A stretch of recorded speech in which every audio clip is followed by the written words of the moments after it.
The Himba, along with the Maasai, are one of the best known and most photographed tribes in Africa.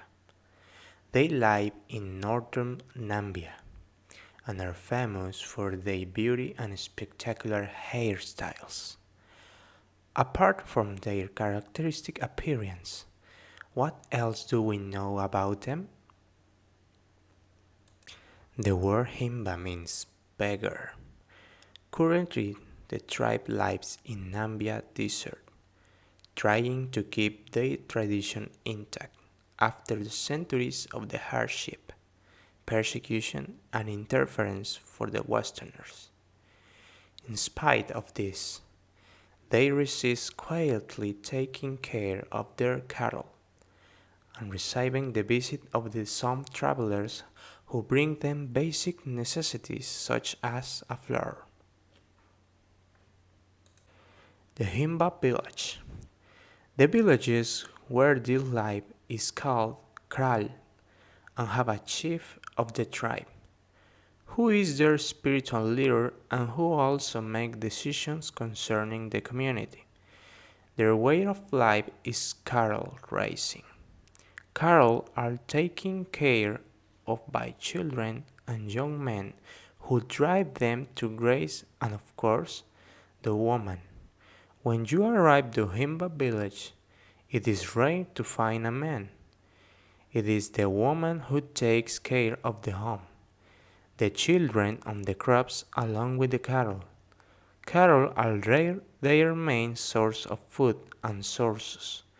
With the skin of the animals, they make their scare clothes, sandals, and ornaments. That is why they are so precious. No matter what event occurs, they will have protect the cattle by the end of the day. The cult of the body. Himba women are distinguished by the reddish color of their skin and their ornaments. Beauty and body worship is one of their few luxuries. To beautify their skin, they smear their entire body with a self-made paste composed of animal fat and reddish powder obtained by crushing a stone with a high iron content. All of the ornaments they wear on their bodies, bracelets, anklets, and so on, are made by themselves with the materials they find on their way. It must also be said that they almost never wash them themselves. The culture of the hairstyles. The Himba and their hairstyles are indissoluble.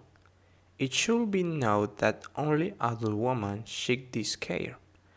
By the time the adolescent has her first menstrual period, she will have been celebrating her coming of age. Both men and women are loaded with symbolisms and rituals.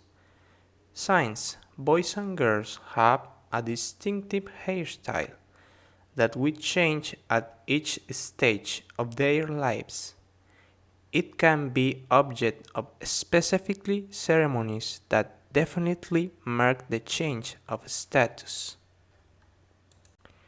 When men marry, the Odumbu, a leather cap, reveals their new married status. The imposition and placement of this element is a real ritual.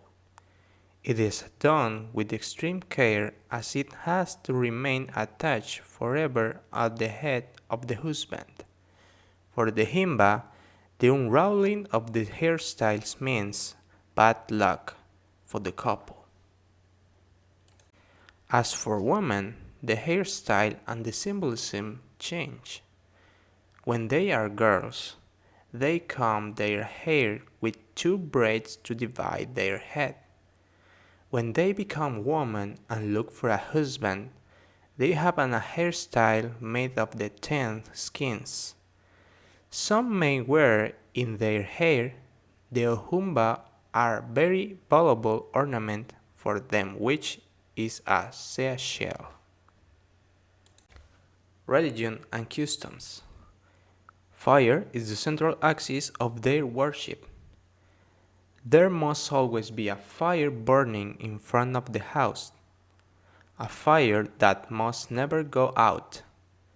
The Himba are monotheistic, only one God, Njambi, creator of all things. The political power, as we commented before, belongs to the chief of the tribe and the men. On the other hand, the cattle, according to their beliefs, belong to the woman. Another curious tradition of the tribe is the creation of your song. Each child before birth already has his own song that will accompany him throughout his life as a symbol of his identity. By this time, in the next 3 years, they will be singing this song. Women, when they think they are going to become pregnant, sit under a tree and wait for a song to come to them. That song will be passed on to the father and child throughout the pregnancy, and will be sung to him throughout his childhood. Thank you for watching this video. I hope you enjoyed it, Teacher Libby. See you soon.